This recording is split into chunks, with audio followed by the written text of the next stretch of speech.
Europe stood at the height of its power and on the edge of catastrophe. For decades, the continent's great empires had built wealth, armies, and pride. Their cities glittered with industry. Their railways stitched nations together. Their scientists promised a future of progress and prosperity. But beneath that confident surface, tensions were boiling. Europe had quietly divided itself into two armed camps. On one side stood the Triple Entente, France, Britain, and Russia. Nations bound together not by deep friendship but by a shared fear of one rising power, Germany. Germany was young, ambitious, and incredibly strong. In only a few decades, it had transformed itself into Europe's most powerful industrial nation. Its factories roared. Its army was feared. Its navy was growing fast. To many European leaders, Germany looked unstoppable. Across the continent stood the opposing alliance, the Triple Alliance.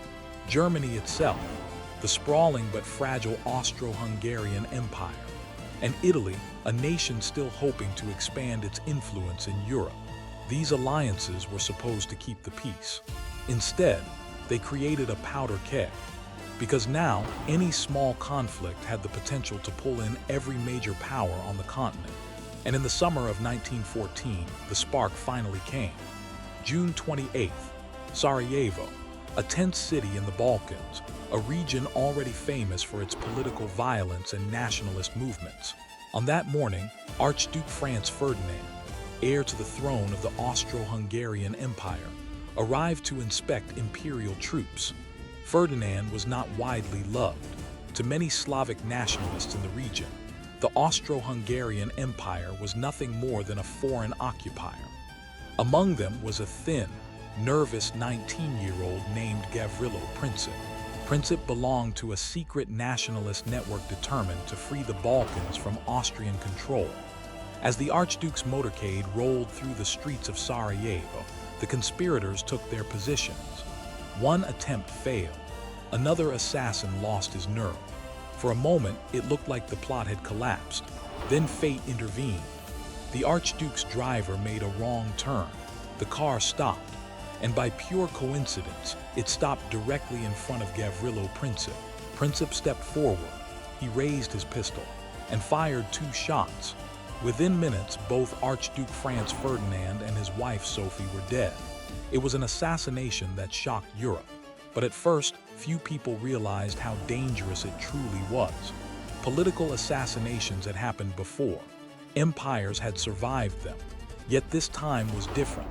Austria-Hungary was furious. Its leaders believed the Serbian government had secretly supported the assassins. They demanded punishment. Within weeks, Austria delivered an ultimatum to Serbia, a list of harsh demands that would strip the country of its sovereignty. Serbia refused to accept all of them.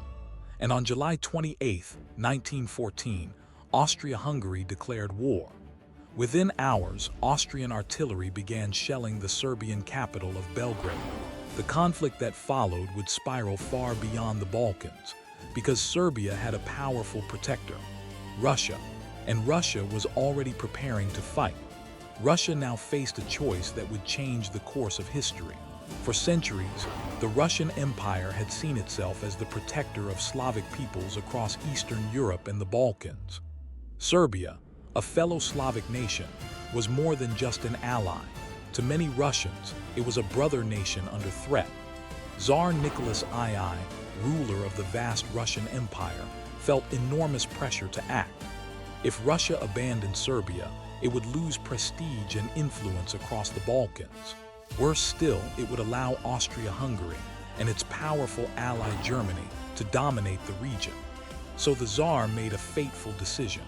He ordered the Russian army to mobilize. Mobilization in 1914 was not a small step.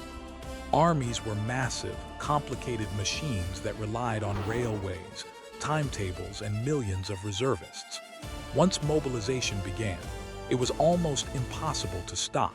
And in Europe's tense political climate, mobilization was widely seen as the same as declaring war. Germany watched these developments with growing alarm.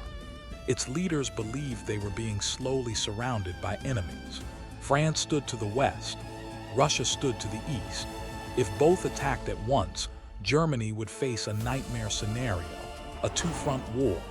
German military planners had spent years preparing for exactly this possibility.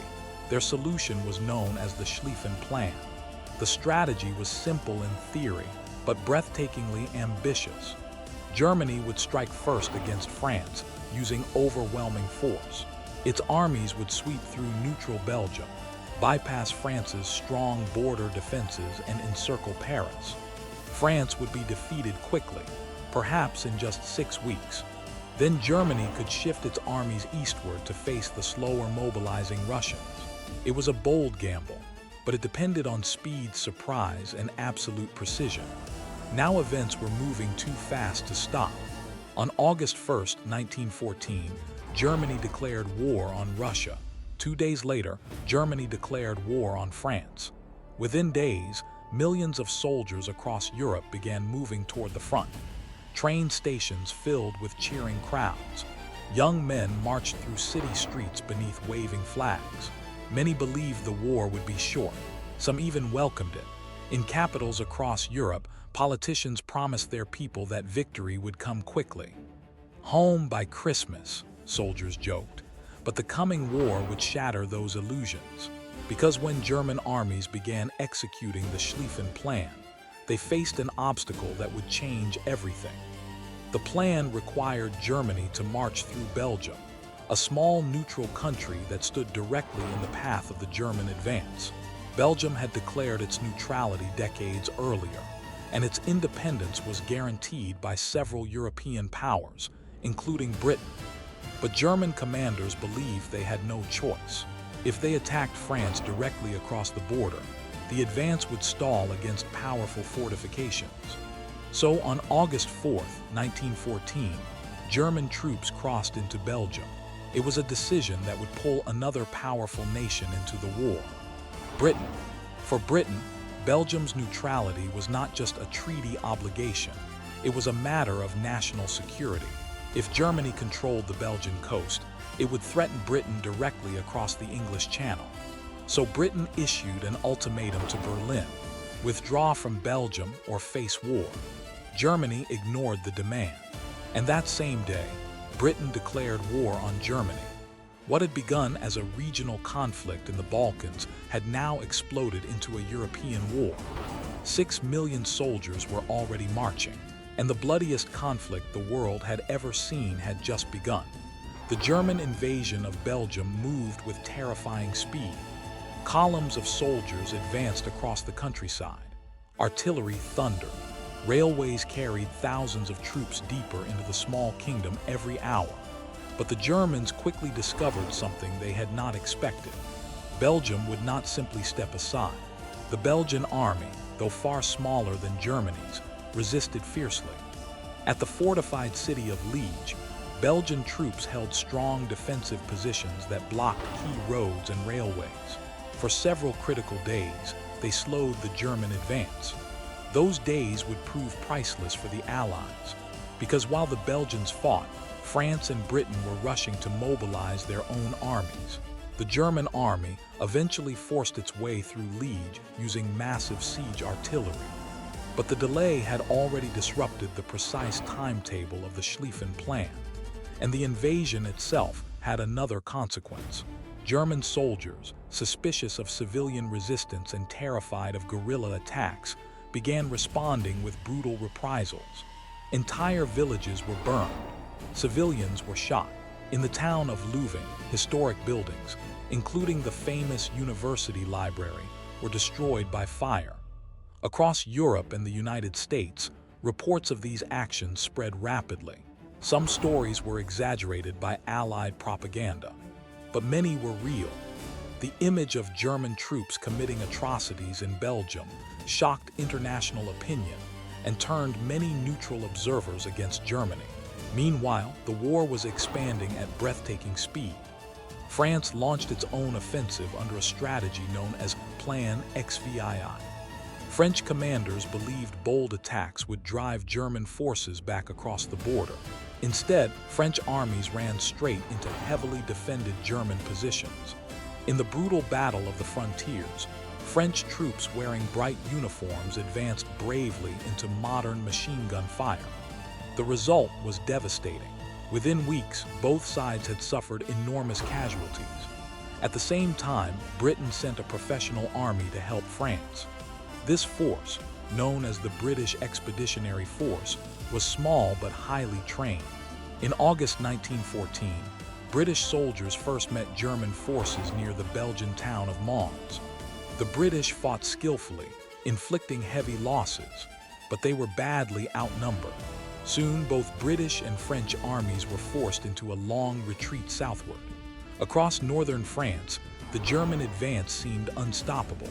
Town after town fell as the German army pushed closer to its ultimate goal, Paris. By early September, German troops were only 40 miles from the French capital. Panic spread through the city. Government officials evacuated. Refugees crowded the roads heading south. It seemed the Schlieffen Plan might actually succeed. But at the last moment, the Allies launched a desperate counterattack along the River Marne. French troops, British soldiers, and even Parisian taxi drivers transporting reinforcements rushed into battle. For several intense days, the outcome hung in the balance. Then the German advance faltered. Facing growing pressure on their exposed flank, German commanders ordered a withdrawal. The First Battle of the Marne had stopped the German drive on Paris, but the cost was staggering. Roughly 500,000 soldiers were killed or wounded in just 1 week, and the war was far from over. Now both sides raced north, each trying to outflank the other in a series of maneuvers that became known as the Race to the Sea. But neither side could break through. Eventually, the armies simply ran out of open ground. From the English Channel to the Swiss border, soldiers began digging into the earth. Deep trenches, miles of barbed wire, concrete bunkers. What followed would define the war for the next 4 years. Trench warfare had begun. By the end of 1914, the Western Front had transformed into something the world had never seen before. A continuous line of trenches stretched across 350 miles of northern France and Belgium. Inside those trenches, soldiers lived in mud, cold, and constant fear. Machine guns dominated the battlefield. Artillery shells rained down day and night. Any soldier who climbed out of the trench into the open ground known as no man's land risked instant death. What many leaders had expected to be a short war was already turning into a brutal stalemate. But the fighting was not limited to the Western Front. Far to the east, another enormous struggle was unfolding between Germany and the Russian Empire. In August 1914, Russian armies launched a massive invasion of East Prussia, hoping to relieve pressure on their French allies. At first, the Russians advanced quickly, but their success was short-lived. German commanders Paul von Hindenburg and Erich Ludendorff soon took control of the defense. What followed became one of the most dramatic victories of the war. At the Battle of Tannenberg, German forces carefully maneuvered around the advancing Russian armies. Russian commanders made a fatal mistake.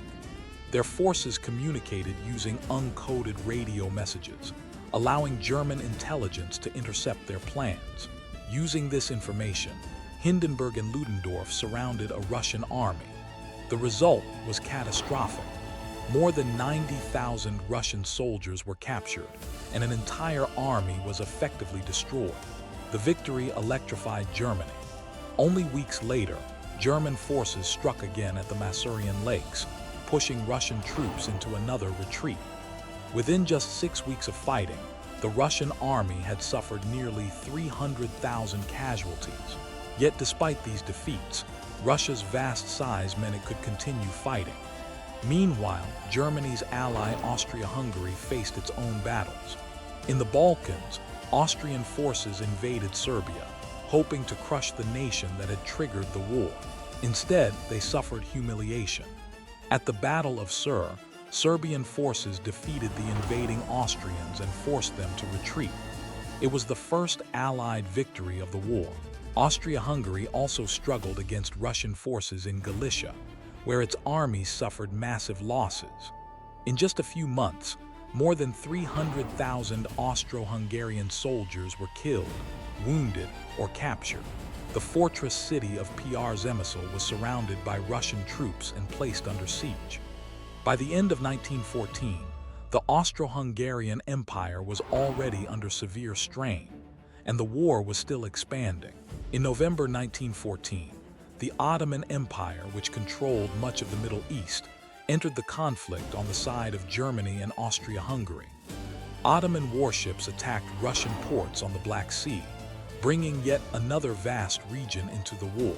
Now the fighting stretched across continents, from the trenches of France to the forests of Eastern Europe to the deserts and mountains of the Middle East, and the war was spreading even farther.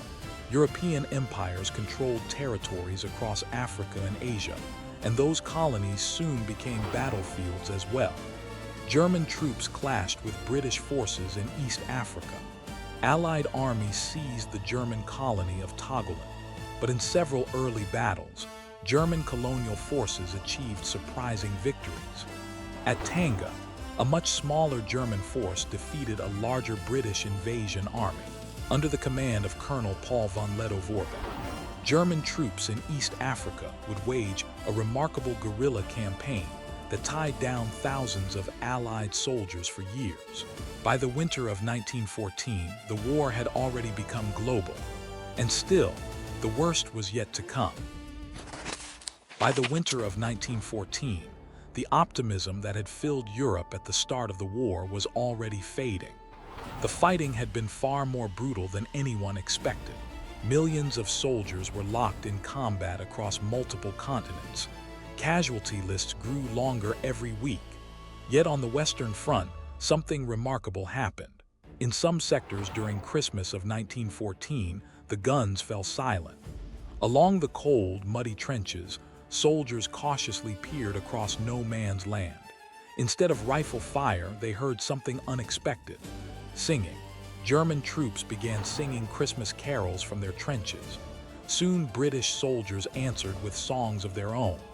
Then, slowly, men from both sides climbed out of their trenches, unarmed. They met in the frozen wasteland between the lines. They shook hands. They exchanged cigarettes, chocolate, and small souvenirs. In some places, soldiers even played friendly games of football in the snow. For a brief moment, the enemies remembered that they were human beings, not just targets in a war. But the truce was unofficial, and commanders quickly ordered the fighting to resume. Within days, the killing began again, and the war only intensified.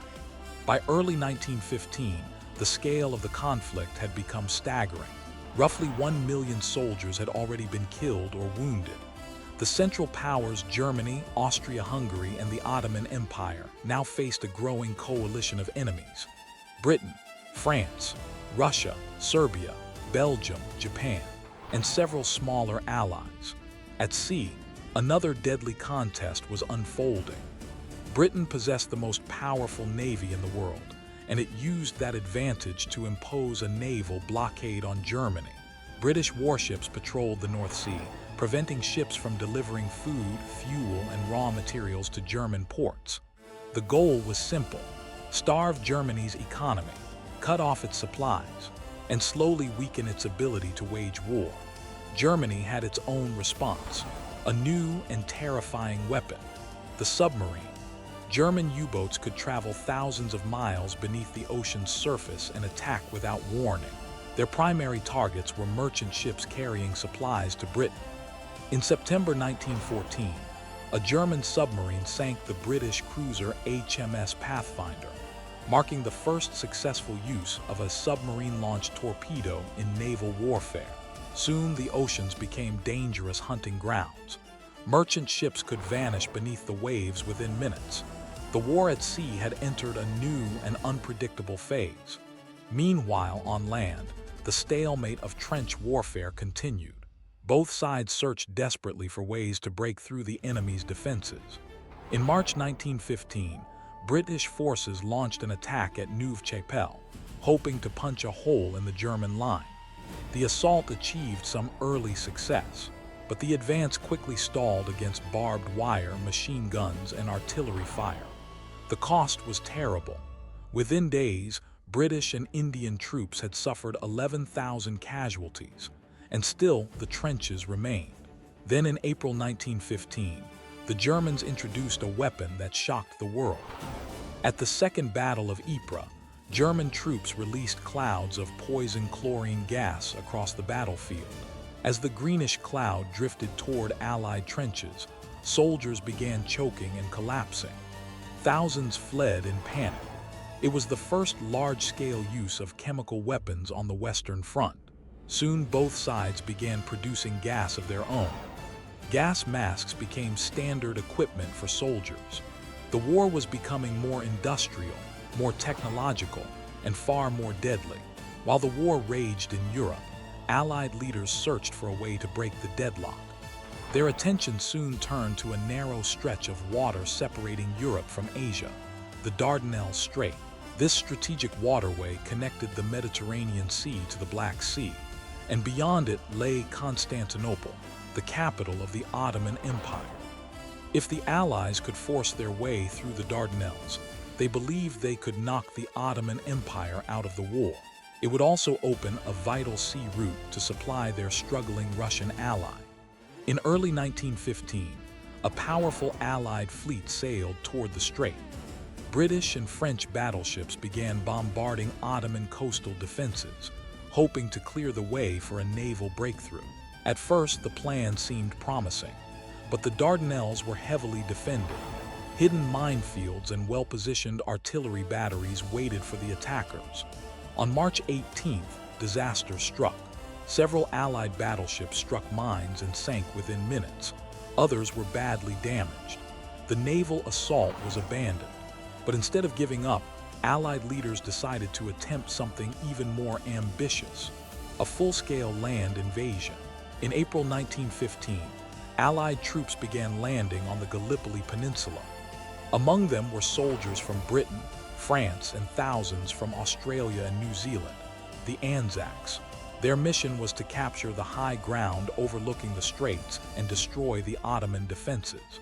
But the invasion immediately ran into fierce resistance.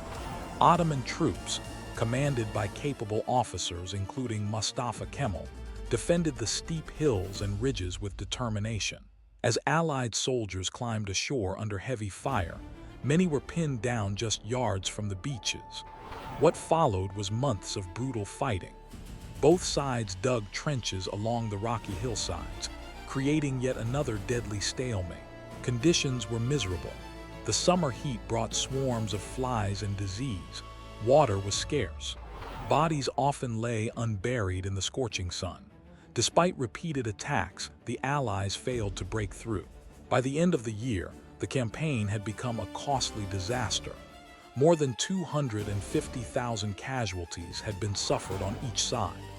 Finally, Allied commanders made the difficult decision to abandon the operation.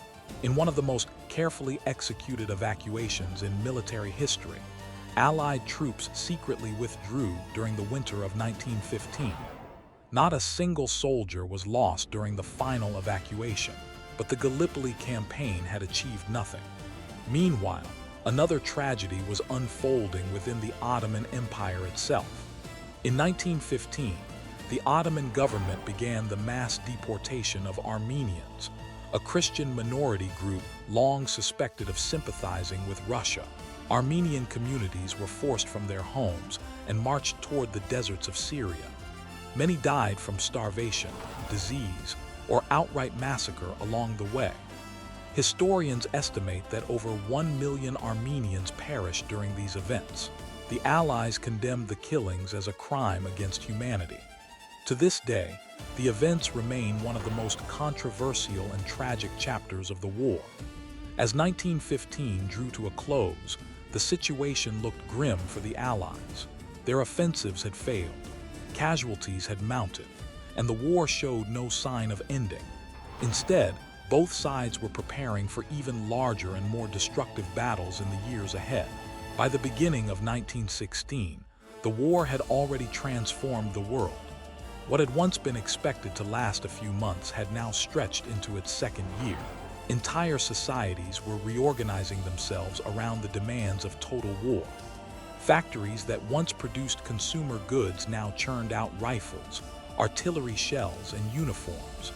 Millions of men had left their homes to fight, and for the first time in history, women entered industrial workforces in huge numbers, taking the places of the soldiers who had gone to the front.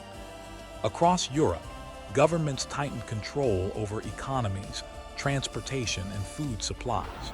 This was no longer just a military struggle. It was a war between entire nations. And in 1916, that struggle would reach terrifying new levels of destruction. In February, Germany launched an enormous offensive against the French fortress city of Verdun. Verdun held deep symbolic importance for France. It had guarded the eastern frontier for centuries. German Chief of Staff Erich von Falkenhayn believed he could use that symbolism against the French. His strategy was chilling. He did not intend to capture Verdun quickly. Instead, he planned to force France to defend it at all costs, and in doing so, bleed the French army white. German artillery opened the battle with one of the heaviest bombardments ever seen. Millions of shells crashed down on French positions. Entire forests were shredded. Villages vanished beneath explosions. Then German infantry advanced.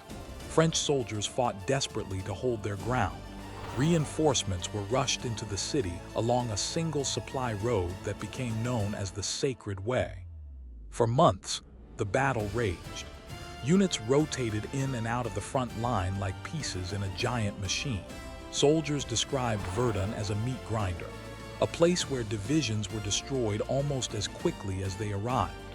One French commander captured the spirit of resistance with a famous phrase, "Ils ne passeront pas," they shall not pass, and they did not. By the end of 1916, the German offensive had failed to capture Verdun, but the cost was staggering. France suffered roughly 365,000 casualties. Germany lost almost as many.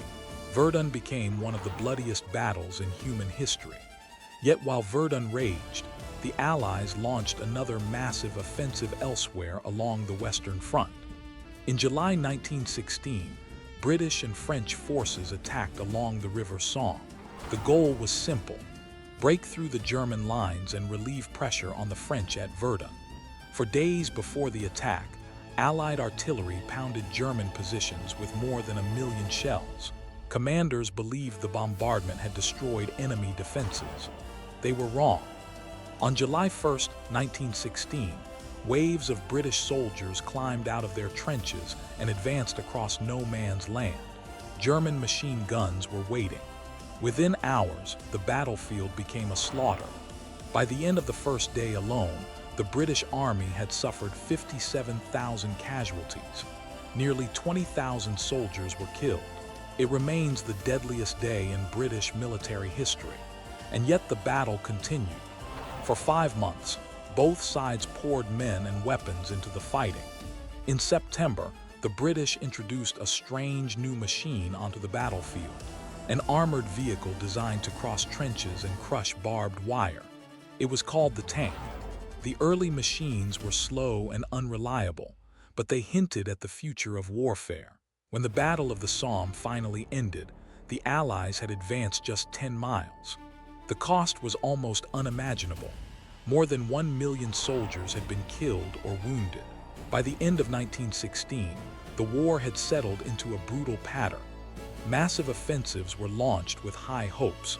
Territory gained was measured in yards, and the cost was counted in hundreds of thousands of lives. Across Europe, the strain of the conflict was beginning to show. Food shortages spread through cities. Families mourned lost sons, husbands, and fathers. Soldiers who survived the front returned home changed forever. Yet despite the suffering, no side was ready to give up. Instead, leaders began focusing on a new strategy. Not quick victory, but attrition. The idea was simple and terrifying. If one side could grind the other down long enough, destroying its armies, exhausting its resources, and breaking the will of its people, eventually the enemy would collapse. By 1917, That strategy was pushing entire nations toward the brink. Germany understood that time was working against it. Britain's naval blockade continued to choke the German economy, limiting food imports and raw materials needed for industry. Civilian hunger was becoming widespread. German leaders decided they needed a decisive move. Their solution was a bold gamble. They would unleash their submarines without restriction. German U-boats were ordered to attack any ship heading toward Britain, even neutral vessels. The goal was simple: sink enough merchant ships to cut off Britain's food supply. If Britain starved, the war might end before Germany itself collapsed. But this strategy carried enormous risk. Many of the ships crossing the Atlantic carried passengers, including citizens of neutral countries like the United States.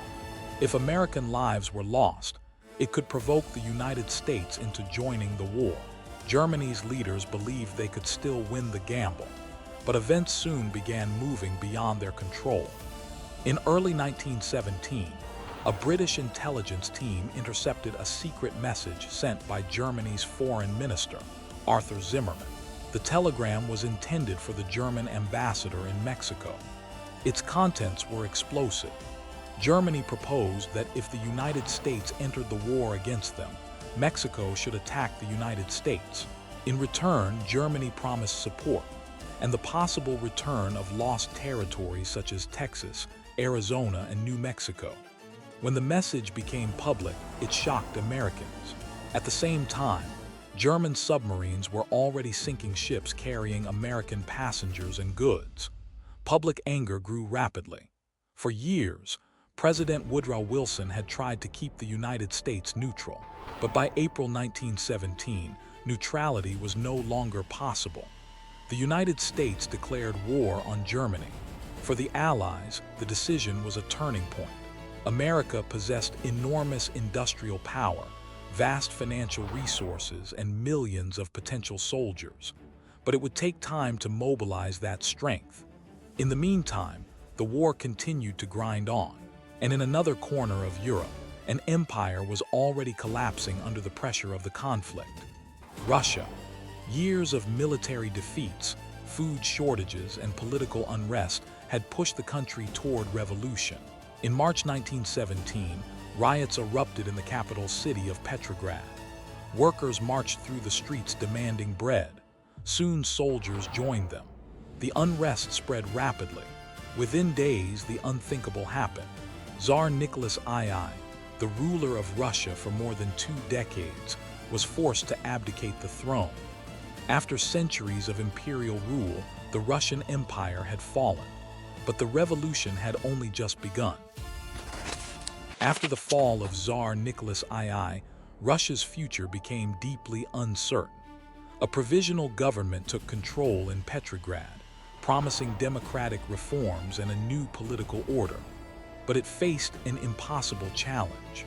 The country was exhausted by war. Millions of soldiers had been killed or wounded. Food shortages were severe. Transportation networks were collapsing. In the countryside and the cities alike, people demanded one thing above all else: peace. Yet the new government made a fateful decision. It chose to continue fighting in the war alongside Britain and France. Leaders feared that abandoning the Allies would weaken Russia's international position and damage its credibility. But the Russian army was already crumbling. Morale had collapsed. Desertions increased. Units sometimes refused to obey orders altogether. In the summer of 1917, the provisional government launched one final offensive against the Central Powers. The result was a disaster.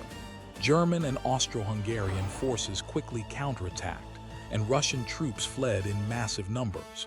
The front lines disintegrated. Back in Petrograd, political chaos deepened. Radical groups argued that the provisional government had betrayed the people by continuing the war. Among those groups was a revolutionary movement led by a determined and charismatic leader, Vladimir Lenin. Lenin and his Bolshevik party promised something the exhausted population desperately wanted: peace, land, and bread. In November 1917, the Bolsheviks seized power in a second revolution. Government buildings were occupied. The provisional government collapsed. Russia was now under the control of a radical new regime determined to withdraw from the war. Soon afterward, negotiations began between Russia and Germany. In March 1918, Russia signed the Treaty of Brest-Litovsk. The terms were severe. Russia surrendered vast territories, including Poland, Ukraine, and the Baltic states, in exchange for peace. But for Lenin, ending the war was more important than holding land. Russia was out of the conflict. For Germany, this seemed like a massive opportunity. With the Eastern Front gone, hundreds of thousands of German troops could now be transferred west. German leaders knew time was running out. American soldiers were arriving in France in growing numbers. If Germany wanted to win the war, it had to strike quickly, before American strength could fully arrive. So in the spring of 1918, Germany launched one final massive offensive on the Western Front. General Erich Ludendorff planned a series of powerful attacks designed to break the Allied lines before American forces could tip the balance. German troops used new infiltration tactics. Specially trained stormtroopers moved quickly through weak points in enemy defenses, bypassing strong positions instead of attacking them head-on. The offensive began in March 1918. At first, the results were dramatic.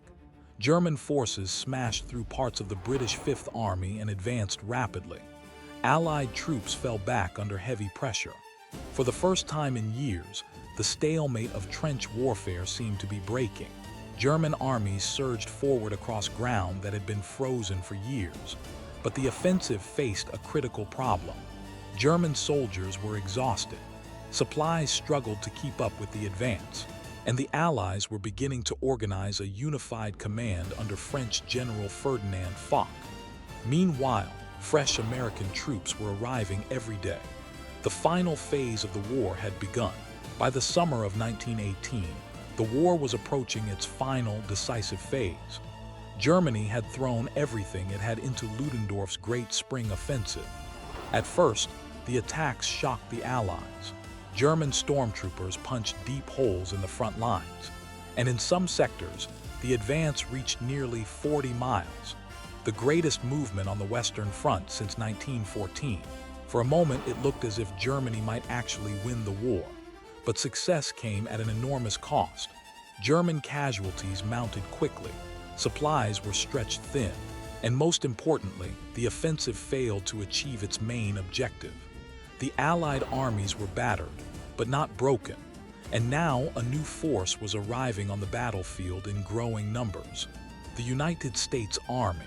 American troops had begun arriving in France in 1917, but by mid-Minus 1918, the flow had become a flood. Nearly 1 million American soldiers were now in Europe, and more were arriving every single day. Fresh, well-supplied, and eager to prove themselves, American forces brought new energy to the exhausted Allied armies. Their first major engagements came during the German offensives near the River Marne. At the Battle of Cantigny, American troops launched a successful attack against German positions, capturing the village and holding it against counterattacks. Soon after, American Marines fought fiercely at the Battle of Belleau Wood. The fighting there was savage in close quarters. German machine guns cut down wave after wave of attackers, but the Americans refused to retreat. After weeks of brutal combat, they drove the Germans from the forest. The victory quickly became legendary. Meanwhile, Germany's final offensive was beginning to stall. German troops were exhausted from months of continuous fighting. Food shortages at home were growing worse, and Allied resistance was becoming stronger every week. In July 1918, the Germans launched one last attack along the Marne. This time, the Allies were ready. French, British, and American forces counterattacked together, halting the advance and pushing the Germans back. It was the Second Battle of the Marne, and it marked the turning point of the war. Now the Allies seized the initiative. In August 1918, Allied forces launched a powerful attack near the French city of Amiens. The assault combined infantry, tanks, artillery and aircraft in a coordinated strike that overwhelmed German defenses.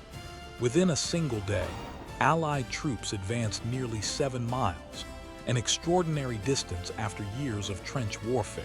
German soldiers began surrendering in large numbers. General Ludendorff later called August 8th the Black Day of the German Army. From that moment forward, the German retreat became unstoppable. The Allies launched a series of attacks known as the 100 Days Offensive. British, French, Canadian, Australian, and American forces pushed forward along the entire front. The once formidable German defensive line, the Hindenburg Line, was finally broken. At the same time, Germany's allies were collapsing. In the Balkans, an Allied offensive shattered Bulgarian defenses. Bulgaria soon signed an armistice. In the Middle East, British-led forces defeated Ottoman armies and captured Damascus and Aleppo. Soon afterward, the Ottoman Empire also surrendered. Then in October 1918, Austro-Hungary, exhausted and unraveling internally, agreed to an armistice as well. Germany now stood alone, and inside the country itself, revolution was beginning to spread.